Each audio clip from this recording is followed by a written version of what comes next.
Gracias a Dios por su bendición en la alabanza. Es un privilegio estar con Él.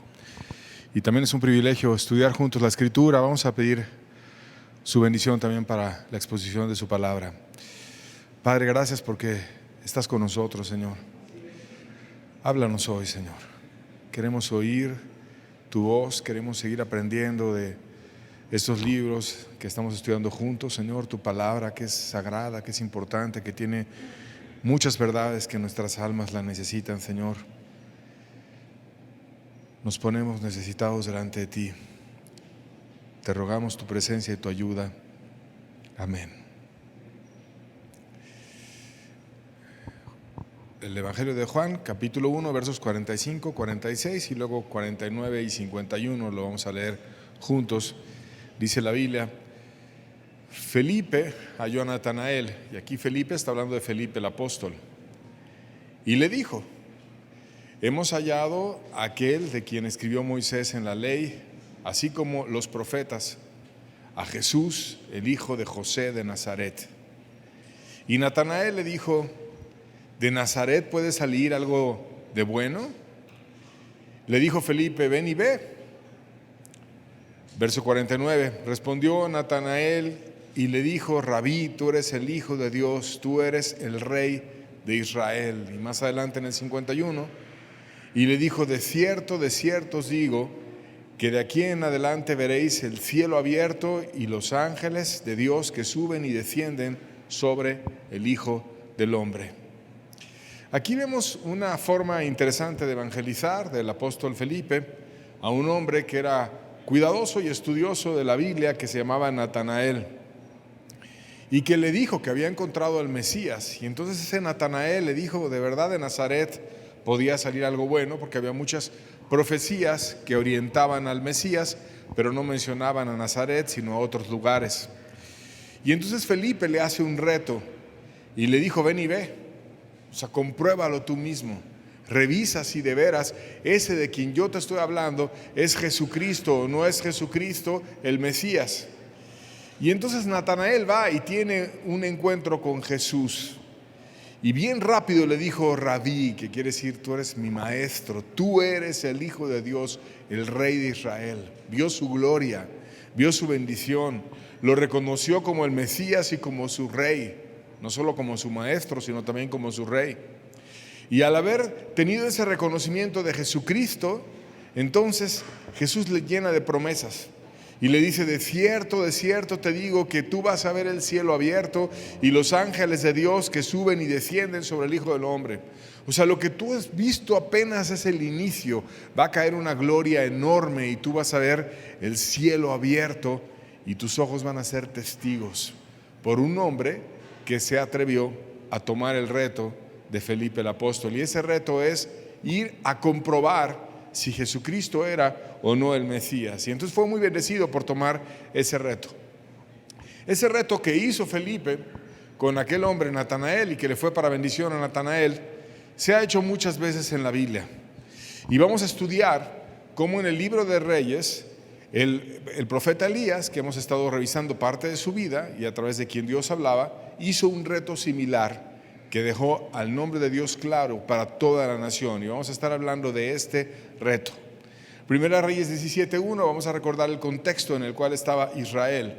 Dice la Biblia: entonces Elías Tisbita, que era de los moradores de Galad, dijo a Acab: vive Jehová, Dios de Israel, en cuya presencia estoy, que no habrá lluvia ni rocío en estos años, sino por mi palabra. Habíamos aprendido en las enseñanzas previas que Israel estaba totalmente apóstata. Empezaron primero a llenarse de formas religiosas, a buscar a Dios a través de una falsa fe, donde pusieron un ídolo diciendo que ese era Dios, y empezaban a tener una adoración desviada con ministros que estaban comprados a sueldo por parte del rey, y una estructura religiosa totalmente errada. Pero después, como esa estructura cansa y Dios no estaba ahí, y el estar yendo a un lugar a mencionar el nombre de Dios sin que esté Dios cansa, empezaron a probar algo diferente. Y el rey se casó con una mujer pagana que empezó a introducir el culto a Baal y Acera. Baal es hijo de Acera, que era una diosa con D minúscula, Y ese Baal era el dios del trueno y de la fertilidad. Y Acera, la madre de Baal en la teología de ellos, era la diosa de la naturaleza, de la vida, de la fertilidad. Y el culto a Acera se hacía mezclado con una prostitución, en ocasiones masculina y también femenina. Y entonces todo ese tipo de actos y orgías y desvíos que pasaban en los cultos de esos dioses paganos, a Dios no le agradaba nada, y estaba Israel llenándose de esa fe. Y entonces Elías empezó a orarle a Dios, y Dios le dio una profecía, o sea, una predicción de lo que iba a pasar. Y fue y declaró esa profecía, porque solamente Dios conoce el futuro, y demostró que Elías era un hombre enviado por Dios, porque lo que él dijo pasó. Y lo que dijo Elías es: no va a haber lluvia, ni siquiera rocío, ni un poquito de agua en estos años, sino por mi palabra. Hasta que Dios vuelva a declarar que Él va a traer la lluvia por mi palabra, es que va a regresar la normalidad en Israel. Y entonces Dios lo que estaba haciendo era avergonzar, después de que Elías estuvo rogando por la nación desviada. Porque si ellos habían dejado al Dios del cielo y se habían dedicado a adorar ahora al Dios del trueno, a la diosa de la naturaleza, de la vida, de la fertilidad, pues entonces Dios les estaba demostrando: mira, ahora tú que adoras al Dios del trueno, ni un trueno va a haber. No va a haber ni un rayo, no va a haber tormentas, no va a haber agua, no va a haber lluvia, no va a haber nada, porque el verdadero Dios, dueño de la naturaleza, no es Baal y no es Acera, sino es Jehová. Y entonces viene ese reto, y vamos a ver cómo ocurrió la forma en la que Dios regresó la bendición a Israel y la lluvia. Y para eso vamos a estar estudiando el capítulo 18 de Primera de Reyes. Vamos a ir yendo verso a verso. Iniciamos con el verso 1. Dice: pasados muchos días, vino palabra de Jehová a Elías en el tercer año, diciendo: ve y muéstrate a Acab, y yo haré llover sobre la faz de la tierra. Y estuvimos estudiando la semana pasada qué pasó en esos muchos días. Mientras estaba Israel en gran sequía, no había lluvia y estaban en escasez de agua, Dios llevó a Elías primero a un bosque a ser sustentado por la creación misma, por medio de los cuervos que le daban alimento. Y después, cuando se secó ese arroyo del cual él bebía, lo llevó al extranjero con una viuda extranjera, a la cual le bendijo con 2 milagros: un milagro de multiplicación material, haciendo que el aceite y la harina de la mujer nunca escaseara, porque Dios le proveyó a aquella mujer generosa que sí quiso compartir lo poquito que tenía, que era bien poquito, pero que fue generosa, y eso poquito lo compartió con Elías, y entonces ella recibió mucho más. Y el segundo milagro es que después su hijo murió, y viene una resurrección que Dios hizo en el hijo de aquella mujer por medio del profeta Elías. Y entonces él estuvo con aquella mujer, en aquella familia, con aquel hijo, adorando a Dios, amando y permitiendo que la gloria de Dios llegara a casa de una extranjera, porque era la que era digna, una persona que tenía una humildad y una obediencia a Dios, y en Israel no había quien pudiera ayudar a aquel profeta. Y entonces Dios regresa a Elías y le dice que se presente a Acab. Y vamos a seguir leyendo la historia. Los versos 2 al 4 nos dejan ver cómo era la familia de Acab y el ambiente en Israel, mientras la gente que estaba cerca de Elías era altamente bendecida, cómo era que venía la familia del rey que se llamaba Acab y el ambiente en Israel. Versos 2 al 4 leemos juntos. Dice: fue pues Elías a mostrarse a Acab, y el hambre era grave en Samaria. Y Acab llamó a Abdías su mayordomo. Abdías era en gran manera temeroso de Jehová, por cuanto Jezabel destruía a los profetas de Jehová. Abdías tomó a 100 profetas y los escondió de 50 en 50 en cuevas, y los sustentó con pan y agua. Y aquí nos empieza a dejar Dios claro cómo era la nación de Israel. Tenía un rey que se llamaba Acab, que estaba desesperado y estaba dirigiendo una ciudad hambrienta, y cuando la gente está hambrienta pasan muchas cosas. Su esposa, que se llamaba Jezabel, era una mujer obsesiva, idólatra, manipuladora y asesina, que se dedicó a utilizar su poder político para exterminar a los profetas de Dios. Entonces hubo gente que empezó a declarar: Ya no hay lluvia porque se desvió Israel y se fue a adorar al Dios del trueno. Y ahora el Dios del cielo nos está demostrando que no va a haber esa lluvia porque están adorando un Dios que no sirve. Empezaron a proclamar la verdad y Dios despertó a profetas que empezaron a hablar la verdad. Y entonces esa mujer asesina los fue matando y persiguiendo y destruyendo. Y aquí de repente aparece un personaje interesante que es Abías. Ese hombre que se llamaba Abías era la mano derecha del rey, el mayordomo, aquel hombre de confianza, que era temeroso de Dios en gran manera. Interesante. ¿Y por qué era temeroso de Dios?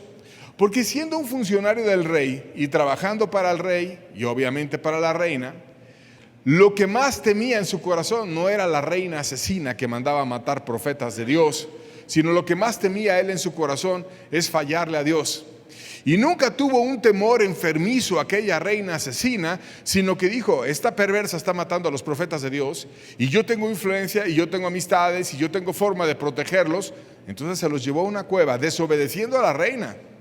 Y los guardó en una cueva 50, en otra cueva 50, los protegió y mandaba del palacio darles pan y agua y los sustentaba de una manera oculta para que la reina no se enterara. Imagínate qué le hubiera pasado a Abías si la reina se hubiera enterado de que él estaba sustentando a aquellos profetas. Si ella iba y destruía a cada profeta de Dios y lo mataba, ¿qué le hubiera pasado al protector? Sin embargo, él era temeroso de Dios en cuanto a decir, pues yo prefiero quedar bien con Dios que quedar bien con la reina, y aunque sea asesina y sea mala y sea obsesiva y esté persiguiendo de una manera persistente a aquellos que proclaman las verdades de Dios, primero es Dios. Y entonces yo no le quiero fallar a Dios y no me importa rebelarme ante la reina, pero lo hizo de una manera prudente, que es no decirle y esconder a los profetas en las cuevas y empezar a darles alimento. Tuvo un celo real, y ese celo real es obedecer a Dios antes que a los hombres, poner a Dios primero antes que el rey, poner a Dios primero antes que la reina, lo que Dios quiera, lo que Dios me pida a mí. Que los medios que yo tengo, por ejemplo él, que era un funcionario importante del rey y tenía acceso a bienes, que los utilice de la mejor manera y de aquella que honre más a Dios. Entonces eso hizo arriesgando su vida y ayudando a aquellos que eran perseguidos. Acab estaba tan desesperado, el rey de Israel, que fue en persona a buscar a Elías, y para abarcar más territorio, tratando de ir hacia un lado y hacia otro lado, dijo, vamos a dividirnos el país, y mandó a Abías, su mano derecha, por un lado, y el mismo rey por otro lado. Y vamos a ver cómo es que lo hicieron. Versos 5 al 7 de Primera Reyes 18 dice, dijo pues Acab a Abías, ve por el país a todas las fuentes de aguas y a todos los arroyos, a ver si acaso hallaremos hierba con que conservemos la vida de los caballos y las mulas, para que no nos quedemos sin bestias. Y dividieron entre sí el país para recorrerlo. Acab fue por un camino y Abías fue separadamente por otro. Y yendo Abías por el camino se encontró con Elías, y cuando lo reconoció se postró sobre su rostro y dijo, ¿no eres tú mi señor Elías? Y entonces Dios cuida todos los detalles. Quien merecía encontrar a ese profeta, que era el hombre más buscado en todo Israel, no era el rey, sino era aquel que había cuidado a otros profetas, Abías. Y entonces permite que ese hombre, la mano derecha del rey, pero que era fiel en su corazón a Dios, fuera el que lo encuentre. Y sabía que el rey pues era un títere de la esposa, y la esposa le decía mata a los profetas, y él dejaba hacer a su mujer lo que quisiera, le daba soldados, le daba al ejército, iba matando y asesinando a diestra y a siniestra, y él simplemente la dejaba operar. Y era un rey así marioneta, como cuando una persona es cobarde y se deja manipular por otros y haciendo maldades y cosas que en el fondo sabe que están mal, pero que no se quiere meter en problemas, y una miradita de Jezabel o una cara era suficiente para que el rey le obedeciera, hiciera todo y le diera todo lo que ella quería. Y entonces se separa de Abías y van a buscar a Elías. Y entonces ese Abías, que había protegido a los profetas verdaderos de Dios, fue el que entró y vio al profeta Elías, y cuando lo ve se postra de una manera muy humilde y le dice, ¿no eres tú mi señor Elías? Lo reconoce y le pregunta si no él era Elías. Seguimos leyendo en el verso 8 al 11, la humildad de este hombre. Dice, y él respondió, yo soy. Ve di a tu amo, aquí está Elías. Pero él le dijo, ¿en qué he pecado para que entregues a tu siervo en mano de Acab para que me mate? Vive Jehová tu Dios, que no ha habido nación ni reino donde mi Señor no haya enviado a buscarte. Y todos han respondido, no están aquí. Y hay reinos y naciones que Él ha hecho jurar que no te han hallado. Y ahora tú dices, ve, di a tu amo, aquí está Elías. Y entonces, qué interesante, porque llegó y vio a Elías de alguna forma. Y Elías le dice, ve y trae a Acab y yo me voy a mostrar ante él. Y entonces el mayordomo le dice, oye, pero es que, ¿en qué pecado para que tú me entregues con Acab y me mate? Porque imagínate a Acab si dicen, oye, ¿viste a Elías? Te lo debiste haber traído de regreso. ¿Por qué me haces que yo vaya a buscar a Elías? ¿Por qué si tú vas con una sección del ejército y con una parte del poder real y viste a Elías, ¿por qué no te lo traes para acá? Porque yo quiero hablar con él. Pero él no usa esa fuerza que traía, sino que se dirige a Elías con sumo respeto. Y le argumenta a Elías y le dice, es que si tú me haces eso, me va a matar el rey. O sea, no llega a decir, yo aquí soy el segundo del reino, yo soy el más importante, yo puedo traer a estos guardias y te van a decir que vengas y yo te traigo cargando, como que no, tráiganse a Elías y vamos a ver al rey, este es el hombre más buscado de todo Israel. Sino le empieza a decir la carga y le dices que mira, a todas las naciones extranjeras les hizo jurar que no te han hallado. O sea, no solamente se lanzó a buscar a Elías por todo Israel, sino que fue a todos los países vecinos, a Egipto, a Tiro, a Sidón, a muchos vecinos, a los filisteos, a los que estaban cerca de ellos, haciéndoles jurar. Fíjate de qué manera estaba buscando a Elías, que no estaba dentro de su territorio Elías. Y ahora de repente yo te encuentro a ti y luego Dios va a venir y te va a llevar a algún otro lado, y entonces ¿qué va a hacer de mí? Y le empieza a presentar su argumentación con mucho respeto. Era una persona muy humilde. Versos 12 al 14, seguimos leyendo. Dice, acontecerá que luego que yo me haya ido, el Espíritu de Jehová te llevará a donde yo no sepa. Y al venir yo y dar las nuevas de Acab, al no hallarte él, me matará. Y tu siervo teme a Jehová desde su juventud.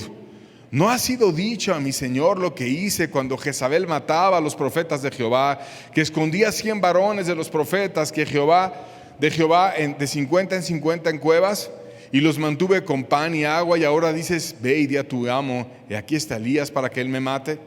O sea, empieza a decirle cómo era el ambiente, cómo Jezabel mataba a los profetas, cómo estaba totalmente obsesiva, y empezaron ellos a decir la verdad, y le argumenta para que pudiera él presentarse a Elías. Y entonces Elías le responde, viendo que él tenía un corazón para Dios, porque le abre lo que él hizo para Dios.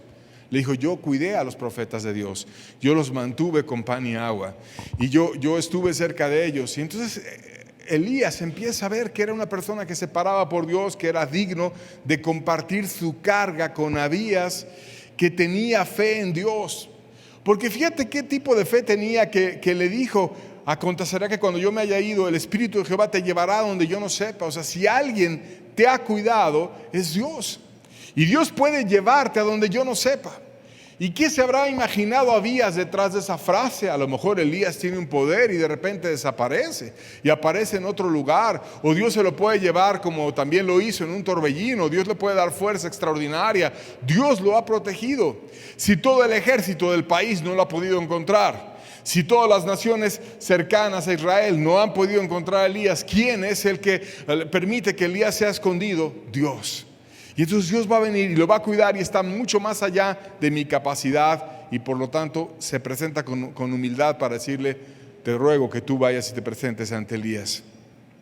Elías entonces le comparte los planes de Dios a este hombre que era fiel cuando vio su corazón adecuado. Versos 15 al 16, seguimos leyendo, dice, y le dijo Elías, vive Jehová de los ejércitos, en cuya presencia estoy. Que esa es una característica de cómo se expresaba Elías. Él hablaba de la comunión que tenía con Dios. Vive Jehová, no está muerto. Vive Jehová de los ejércitos, en cuya presencia estoy, que hoy me mostraré a él. Entonces Abías fue a encontrarse con Acab y le dio aviso, y Acab vino a encontrarse a Elías. Y fíjate que es muy interesante que no le dijo: el rey te anda buscando y anda por aquí, vamos corriendo a ver al rey. No, vas y llamas a Acab y yo aquí lo espero.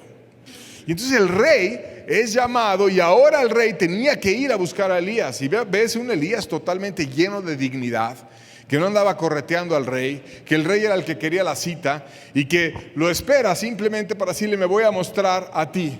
El rey lo había buscado por todos los países y naciones cercanas, y había mandado a todo su ejército a buscar a Elías en todo Israel, pero no lo encontró.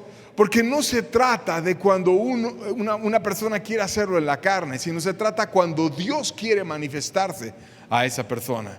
Porque dice la Biblia: no es del que quiere ni del que corre, sino del que Dios tiene misericordia. Y entonces no es porque el rey quisiera encontrar, sino porque Dios permitiera que fuese encontrado.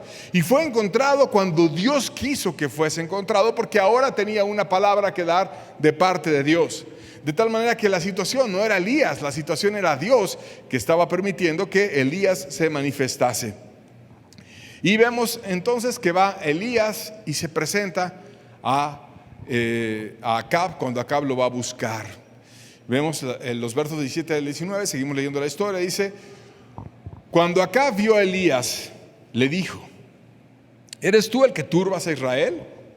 Y él respondió: yo no he turbado a Israel, sino tú y la casa de tu padre, dejando los mandamientos de Jehová y siguiendo a los Baales. Envía pues ahora y congrégame a todo Israel en el monte Carmelo, y a los 450 profetas de Baal y a los 400 profetas de Acera, que comen en la mesa de Jezabel. O sea, te describe cómo era la reina. Imagínate la mesa real del dinero del rey, la mejor comida. Ahí tenía 400 profetas en un lado y 450 profetas en otro lado. 850 profetas alimentadas por la reina Jezabel, que hacía lo que quería y que Acab era el títere de Jezabel. Y entonces cuando llega Acab, empieza a apuntar a Elías. Acab era una persona religiosa, débil de carácter, que su mujer lo manipulaba. Y entonces le empieza a acusar: eres tú el que turbas a Israel. Y eso tienden a hacer muchos los religiosos. Les gusta mucho apuntar, les gusta aventar la acusación: eres tú el que turbas a Israel. Y entonces fíjate cómo Elías tenía un carácter firme y estaba delante de Dios. Y una persona cuando está ante Dios no se deja condenar por los dardos que le avienta el diablo o que le avienten religiosos para querer echarle la culpa. Porque como la gente religiosa es muy soberbia, transfiere sus culpas en otro. Y de entrada viene a echarle la culpa a Elías y a decir: tú eres el que turbas a Israel. Y entonces Elías, con toda firmeza y con todo carácter, le dice: yo no he turbado a Israel, sino tú y la casa de tu padre. Tú eres el que lo has turbado. Tú eres el que debiste de haber hecho que el nombre de Dios fuese exaltado en esta nación. Pero tú dejaste al Dios del cielo con toda tu casa, que está de acuerdo, tu familia, y están allí en su misma casa recibiendo a los falsos profetas, 850 hombres, en vez de adorar al Dios del cielo. Por tanto, ahora Elías le da una orden. Fíjate cómo se comportó. Le dice: tú congrégame a Israel en el monte Carmelo, y a todos los profetas de Baal y a los de Acera que comen a la mesa de tu esposa Jezabel. Le da una orden. Primero espera que el rey lo vaya a buscar. El rey llega a condenarlo, le refuta la condenación y luego le ordena al rey. ¿Quién le dio esa autoridad a Elías? Dios. Y Dios está arriba de reyes.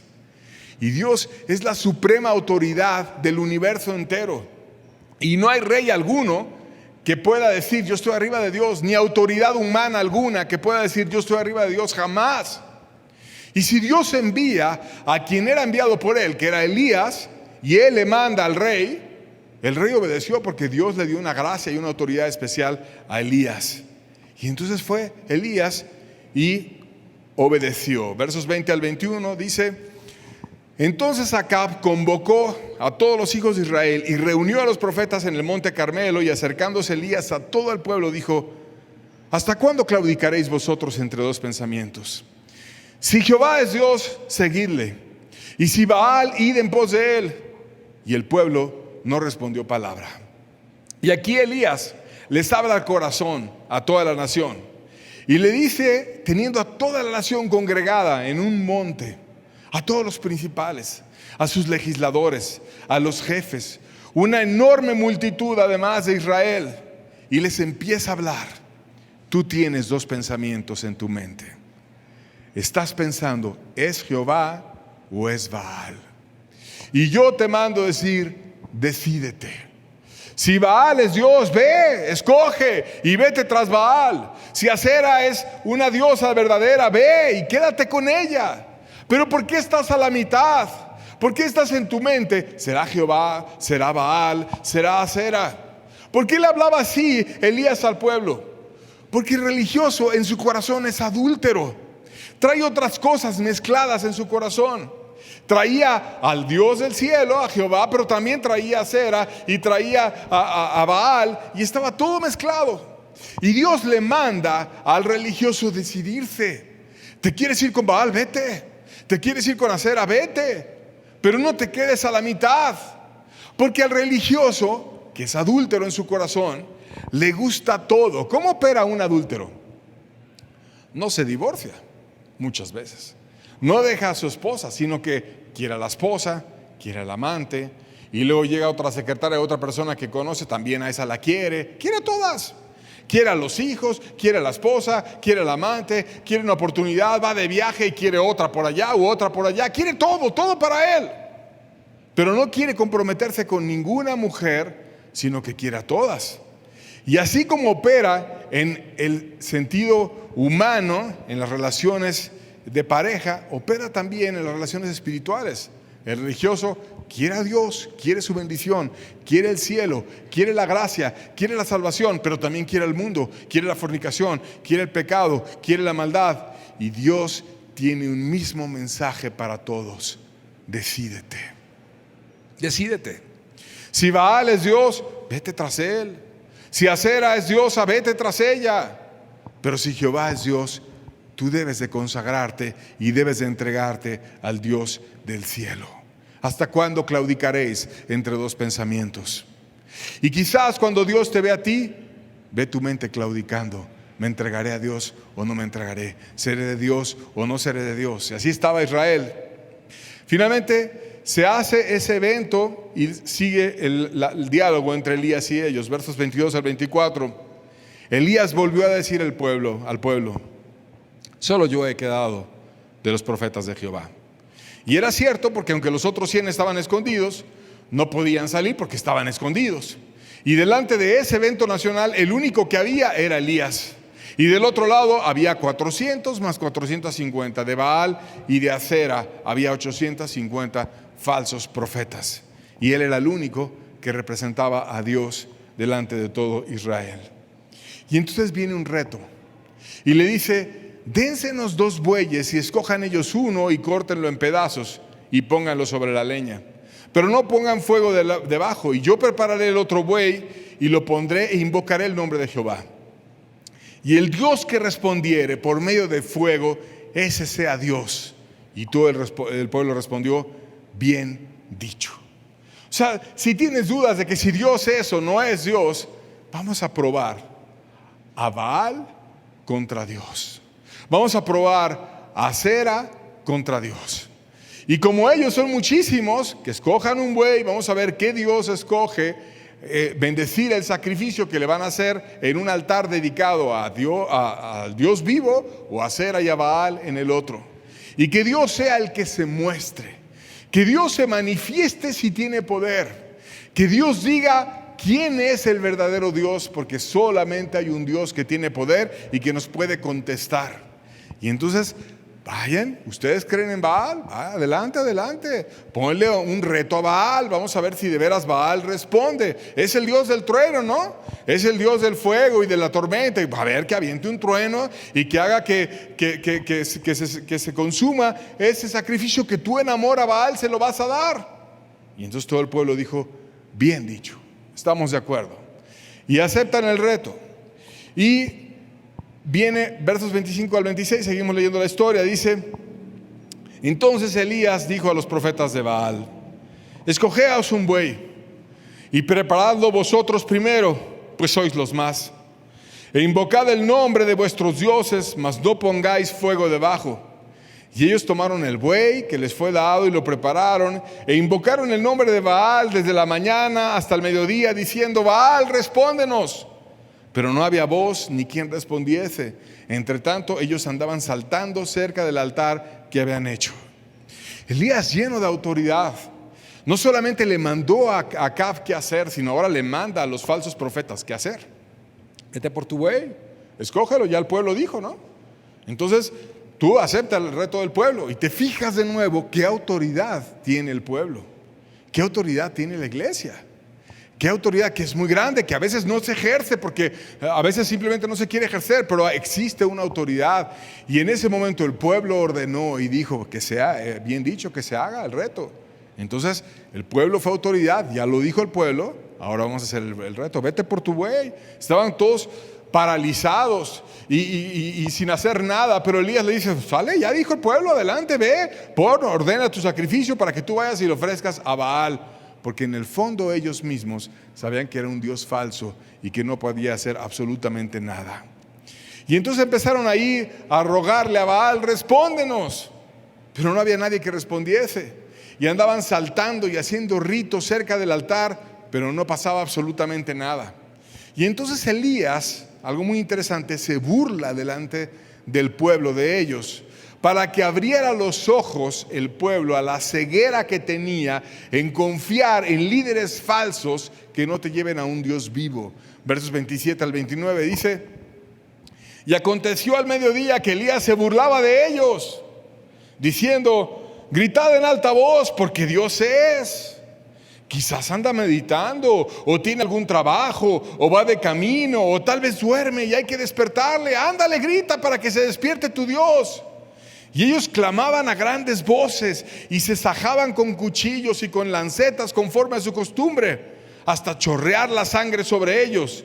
Pasó el mediodía y ellos siguieron gritando frenéticamente hasta la hora de ofrecerse el sacrificio, pero no hubo ninguna voz, ni quien respondiese, ni escuchase. Entonces allí estaba Elías y le decía: así es Dios. Él hizo el oído, ¿no? Y no va a oír.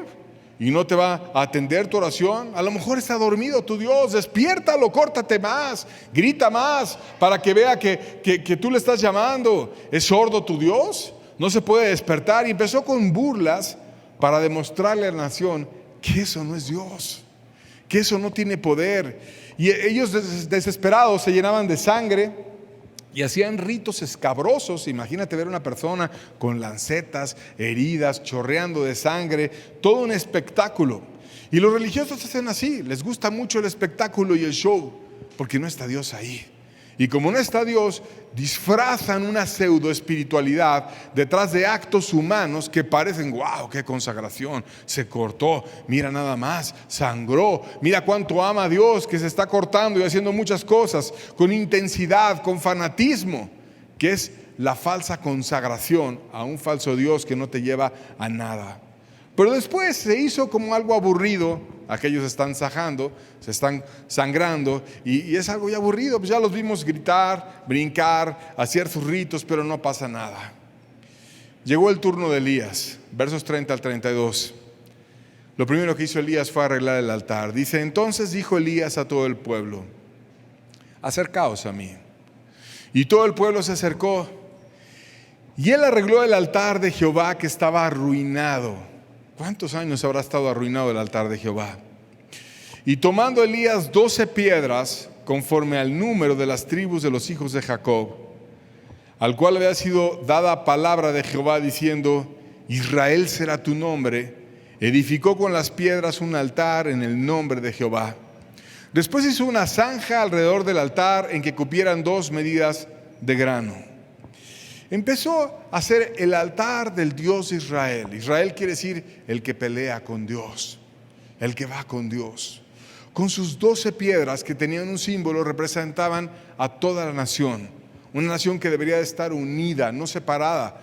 y la ve como una sola nación en ese acto del altar. Acuérdate que había una tribu separada que era Judá y que se había ido Benjamín con ellos, y a lo mejor algunos levitas y otros que se fueron incorporando, Simeón, etc. Pero ya era una nación fragmentada. Pero Dios empezaba a verla como una sola nación, con sus 12 tribus, con sus 12 piedras. Dios así la ve. Debería de ser una iglesia, no 2 iglesias. No todo fragmentado, no todo separado. ¿Y por qué estaban todos separados? Por la ceguera del liderazgo, por el protagonismo del liderazgo. Porque el liderazgo quería tener poder político y le dio miedo perder el poder político. Entonces pusieron sacerdotes a modo para manipular la religión y quedarse para siempre el rey con el poder. Por eso, por el protagonismo de los líderes, es que hubo la división y la separación.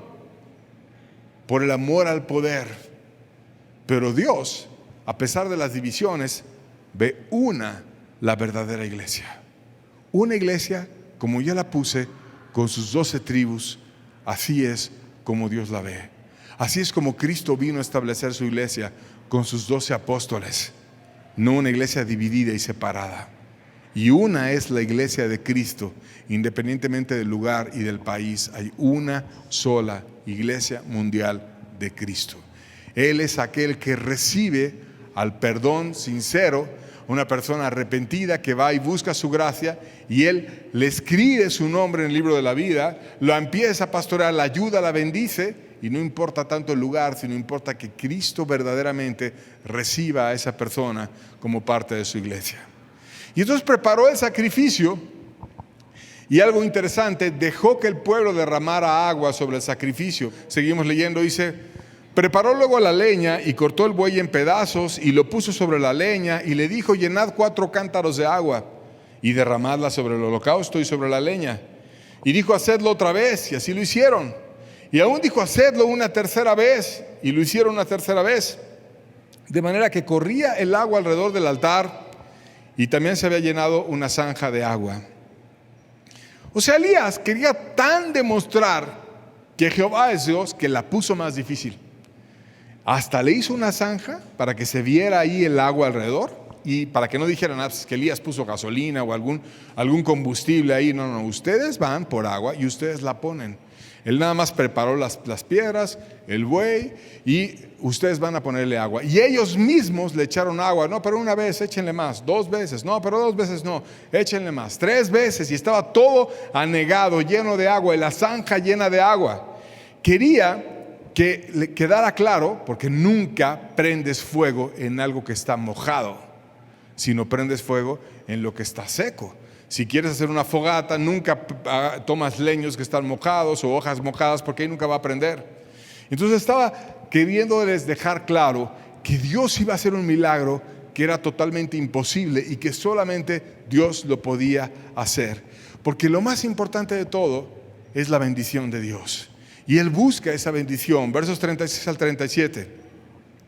Cuando llegó la hora de ofrecer el holocausto, se acercó el profeta Elías y dijo: Jehová, Dios de Abraham, de Isaac, de Israel, sea hoy manifiesto que tú eres Dios en Israel y que yo soy tu siervo, y que por mandato tuyo he hecho todas estas cosas. Respóndeme, Jehová, respóndeme, para que conozca este pueblo que tú, oh Jehová, eres el Dios, y que tú vuelves a ti el corazón de ellos. Y aquí nos está diciendo la Biblia quién fue realmente el autor de toda esta estrategia del reto. No fue Elías, porque él dijo: no soy yo, sino es Dios, que en su inmensa bondad Él quiere regresar el corazón del pueblo hacia Él mismo. Elías era un profeta. Esto es una persona que Dios la envió con la intención de restaurar la unión entre el pueblo y su persona. Y obedeció y se puso a tono con aquello que Dios quería hacer por medio de Elías para invitar al pueblo a una verdadera restauración.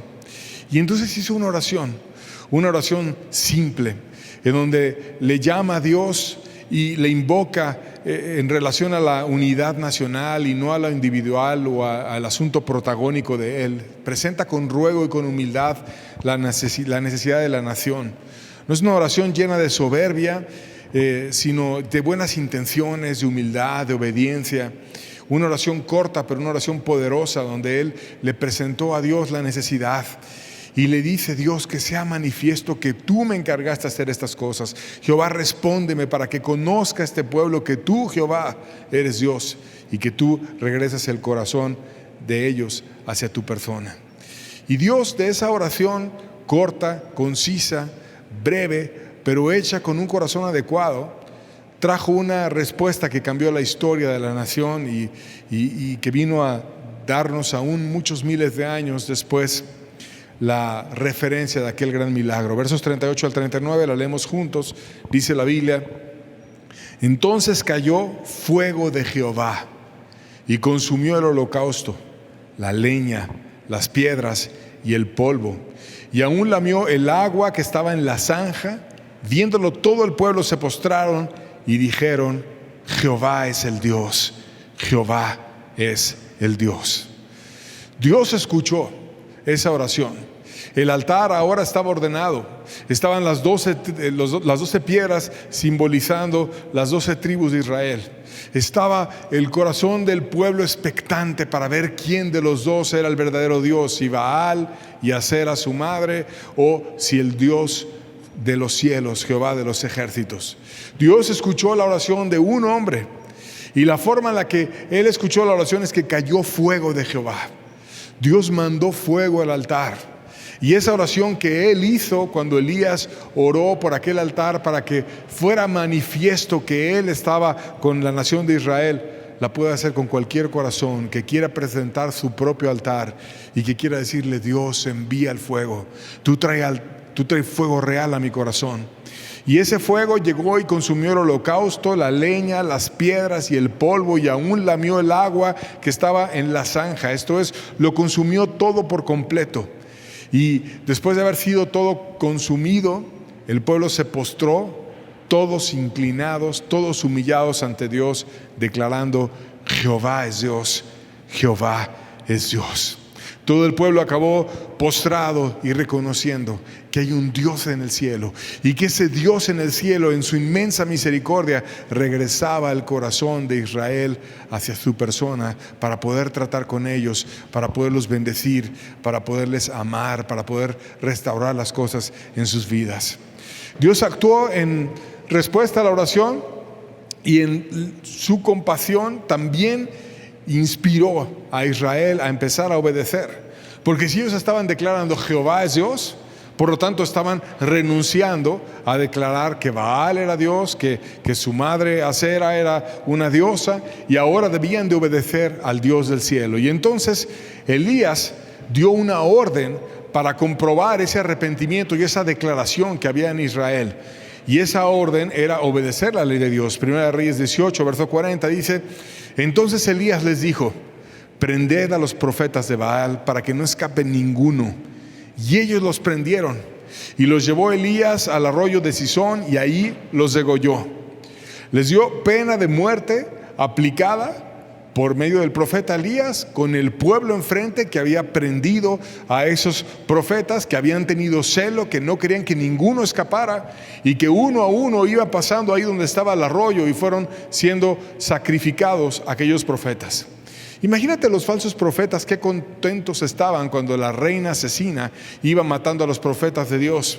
Ellos estaban violando la legislación en Israel. Ellos estaban violando la ley, que estaba prohibido dar profecías falsas y hacer todas las aberraciones que ellos cometían con orgías y actos idolátricos y maldades que hacían en sus ritos de una forma asquerosa. Y además, en la constitución de Israel estaba proclamado que iba a haber pena de muerte si alguien hacía alguno de estos desvíos. Y entonces Elías simplemente lo que hizo fue ejercer la ley, y los llevó y los degolló, y todo el pueblo estuvo de acuerdo. Por lo tanto, Elías aplicó la ley de Dios. Ahora, ¿qué ley fue la que Elías aplicó? Deuteronomio 13:5, vamos a estudiarlo en la palabra. Dice: Tal profeta o soñador de sueños ha de ser muerto, por cuanto aconsejó rebelión contra Jehová, vuestro Dios, que te sacó de tierra de Egipto y te rescató de casa de servidumbre, y trató de apartarte del camino de Jehová tu Dios, en el cual te mandó que anduvieses. Así quitarás el mal en medio de ti. O sea, Dios estaba diciendo que la forma en la que iba a quitar el mal de tener un falso profeta que aconsejaba rebelión en su contra y que hacía que el corazón se desviara de aquel Dios que los había salvado con mano poderosa, que los había rescatado de una situación imposible, que los sacó de la nación más poderosa del mundo antiguo, que era Egipto, y los liberó y los llevó a una buena tierra. Y si después alguien venía y negaba a ese Dios del cielo, iba a terminar siendo muerto. Entonces Elías simplemente estaba obedeciendo lo que decía la ley de Dios. Y aquí hay algo interesante, porque la justicia es ciega. No importa si al que tú estabas matando era el que se sentaba con la reina Jezabel todos los días. Imagínate una mesa con 400 profetas de un tipo y 450 de otro tipo, y la reina muy contenta alimentándolos a todos. ¿Cuánto poder político tenían esos profetas? ¿Cómo comían con la reina siempre? Y sin embargo, a Elías no le importó para nada el ejercer la ley de Dios, aunque fuera con los favoritos de la reina. Lo único que importaba era obedecer aquello que Dios estaba pidiendo, que es simplemente guardar su palabra, y si alguien había violado aquel mandamiento que era castigado con pena de muerte, pues pena de muerte se le aplicaba. Así era la ley en Israel. Ahora bien, ya que estaba resuelto este asunto, declara que el problema se debía de resolver en breve, porque ya el mal estaba limpiado, y por ello va y se humilla ante Dios nuevamente, y le dijo al rey que iba a venir una bendición pronta. Primera Reyes 18, versos 41 al 42, dice: entonces Elías dijo a Acab: sube, come y bebe, porque una lluvia grande se oye. Acab subió a comer y a beber, y Elías subió a la cumbre del Carmelo, y postrándose en tierra puso su rostro entre las rodillas.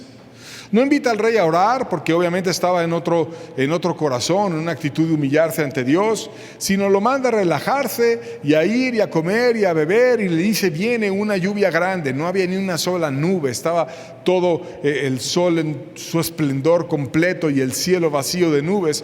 Pero Elías tenía una fe y decía: ya se oye la lluvia, por lo tanto ve y relájate, ya se resolvió el problema, ya quitaste esos falsos profetas, ya no están entre nosotros. Ahora Dios va a contestar con lluvia del cielo.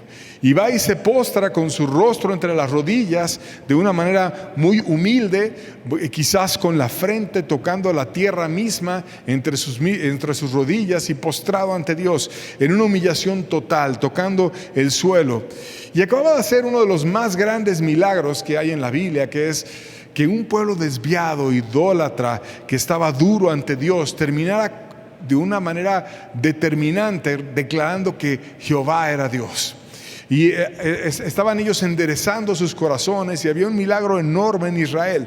Pero Elías era humilde. Después de ese grande milagro, no se quedó en el rol protagónico creyéndose muy importante o muy interesante, sino simplemente él siguió en su camino de humildad, fue a orar, se puso con la frente hasta el piso, rogándole a Dios en una humildad máxima y suplicándole que Él viniera y cambiara las cosas. Mientras oraba, Él enviaba a una persona que estaba siendo instruida por Él con perseverancia para ver el resultado que Dios traería de aquella oración. Primera de Reyes 18, versos 43 al 44. Y dijo a su criado: sube ahora y mira hacia el mar. Y él subió y miró, y dijo: no hay nada. Y él le volvió a decir: vuelve 7 veces. Y la 7ª vez le dijo: yo veo una pequeña nube, como una palma de la mano de un hombre, que sube del mar. Y él le dijo: ve y di a Acab: unce tu carro y desciende, para que la lluvia no te ataje.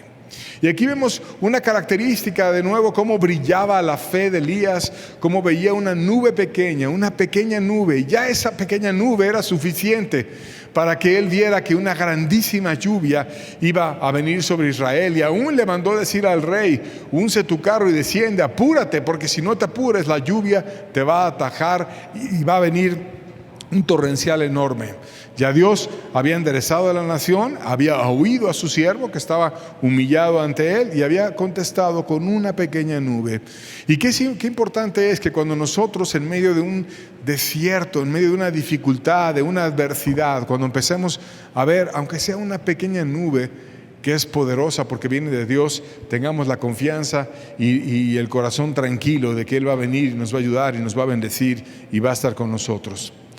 Andando en esta fe, viene un pasaje interesante en los versos 45 al 46, en donde Dios le dio a Elías una fuerza extraordinaria, mucho mayor que la que tuvo el rey mismo para regresar al lugar de origen, al palacio. Primera Reyes 18, versos 45 al 46, dice: y aconteciendo en esto, que los cielos se oscurecieron con nubes y vientos, y hubo una gran lluvia, y subiendo Acab vino a Jezreel, y la mano de Jehová estuvo sobre Elías, el cual ciñó sus lomos y corrió delante de Acab hasta llegar a Jezreel. Y aquí vemos cómo venía esa tormenta enorme, pero Dios en todo momento siempre distinguía a Elías y permitía que él se destacara aún del rey. Imagínate el rey con sus caballos, con su carruaje, con todo bien alimentado, con sus guardias, y yendo de regreso a Jezreel. Y Elías no tenía nada más que su propio cuerpo, pero tenía a Dios, que es más grande que todas las circunstancias. Y la mano de Jehová, dice el pasaje, estuvo sobre Elías, y él ciñó sus lomos y corrió delante de Acab hasta llegar a Jezreel. O sea, pasó al rey en una carrera como si fuera un superhombre, y la mano de Dios le dio un espíritu de fuerza, una gracia especial, como alguna vez vino sobre Sansón y lo distinguió, una fuerza sin límites, que no tenía rival y que nadie lo podía vencer. Ahora Dios, de una manera diferente, no para un combate sino para una carrera, permitió que ese hombre, que no tenía caballos, que no tenía carruaje, que no tenía nada más que Dios, que es más importante que todos los medios humanos, pudiera aún llegar antes que el rey y Dios lo distinguiera. Y vemos cómo entonces con Dios conseguimos más cosas que con las riquezas. Con Dios podemos reparar cualquier desvío, porque Dios es más grande que la apostasía.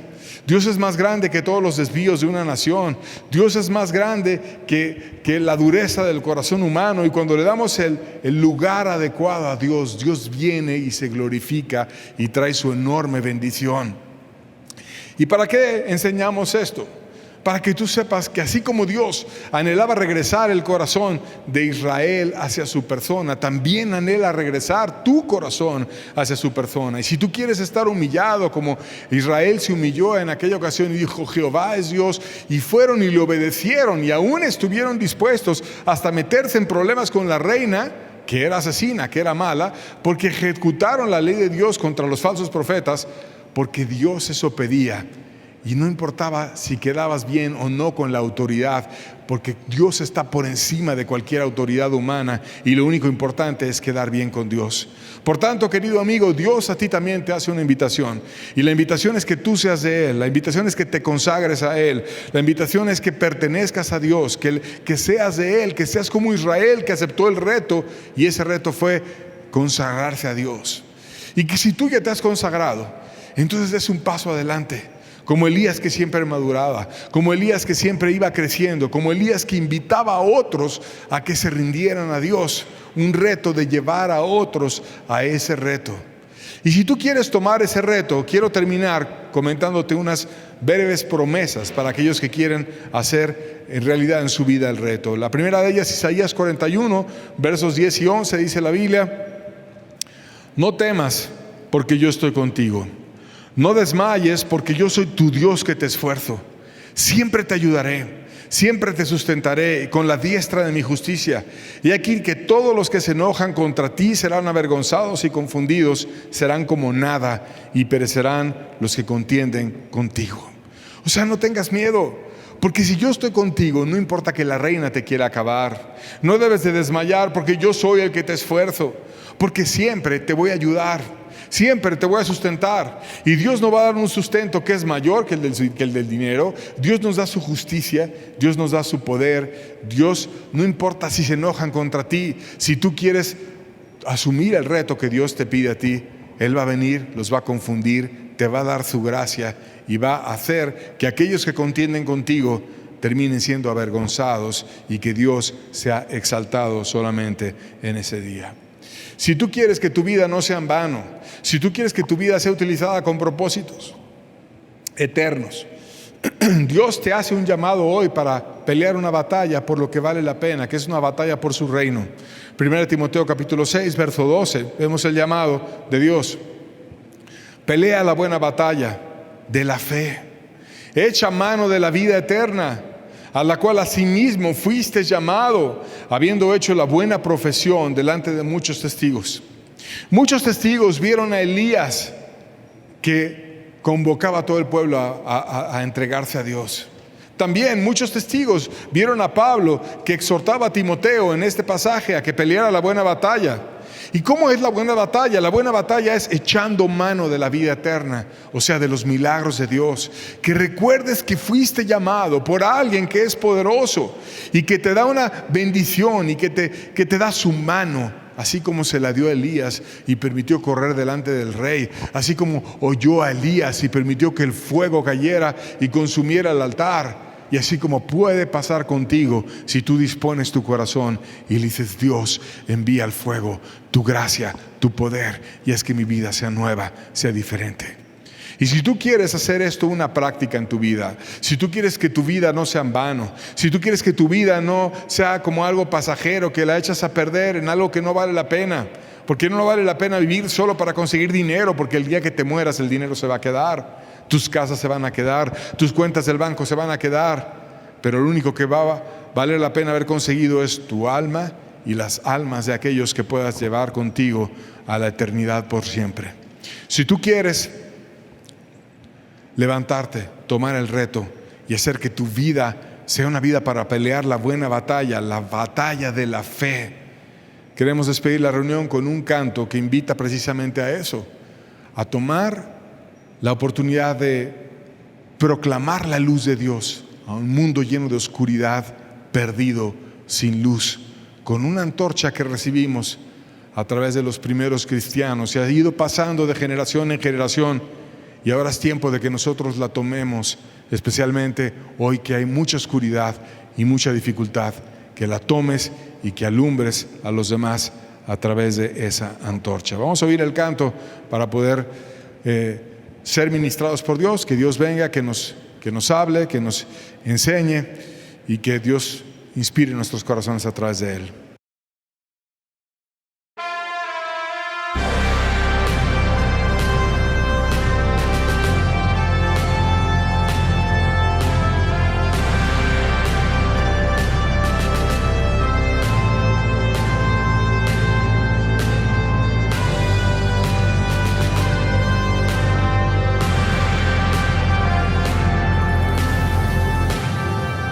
Pertenezco a un ejército de ganadores, donde no hay lugar para el temor.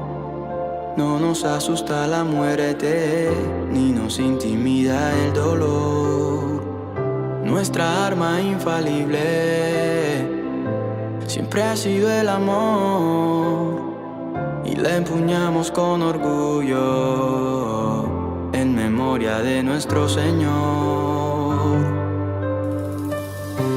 Y somos tantos que no se nos puede contar, como estrellas en el firmamento y como la arena del mar. Y aunque los que fueron delante no vieron nunca a los de atrás, de legado nos dejaron una antorcha con la llama de la verdad. Y ni los vientos, ni tormentas, ni la más densa oscuridad han podido extinguirla, ni jamás podrán.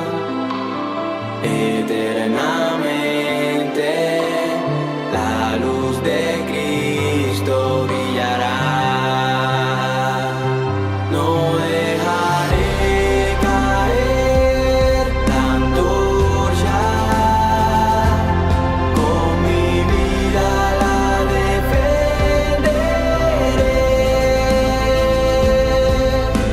Si otros lucharon y por ella murieron hasta el final, yo resistiré.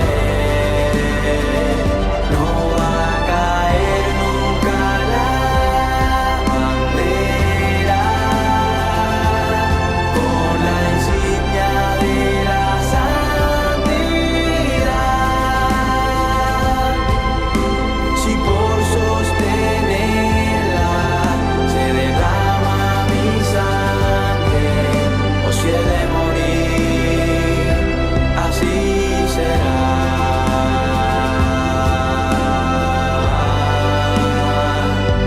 Así será.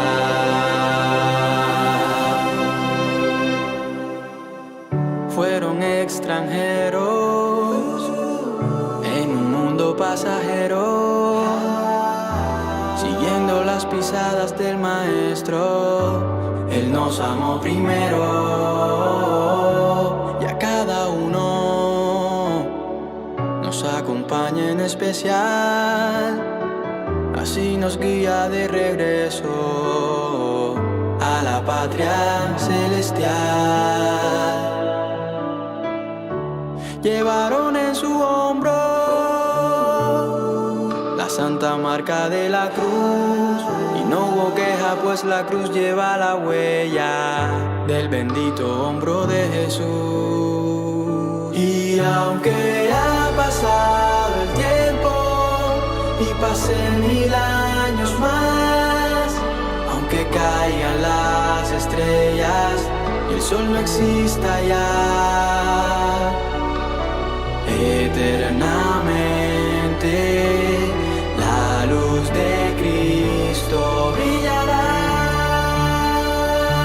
No dejaré caer la antorcha,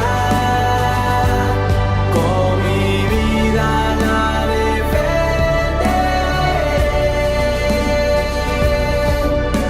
Si otros lucharon y por ella murieron hasta el final, yo resistiré. No va a caer nunca la bandera con la insignia de la santidad. Si por sostenerla se derrama mi sangre, o si he de morir, así será.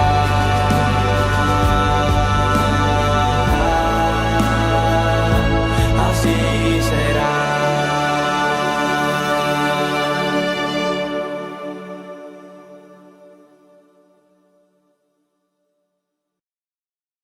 Que Dios nos ayude a tomar una decisión como la que te invita en ese canto, y sobre todo más que el canto, en la Escritura.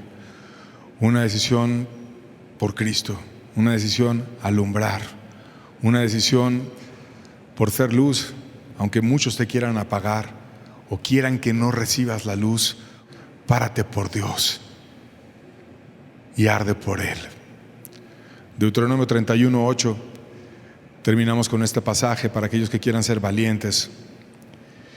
Y Jehová va delante de ti, Él estará contigo, no te dejará ni te desamparará. No temas ni te intimides. No le tengas miedo al hombre. No somos deudores a la carne. Debemos de vivir para Dios, ser de Dios, ir amando con todo el corazón a Dios, a Cristo. Y Él promete que estará con nosotros siempre. Nunca nos va a dejar, nunca nos va a desamparar. Por lo tanto, no tendremos temor ni estaremos intimidados. Lo único que importa es que Dios esté con nosotros.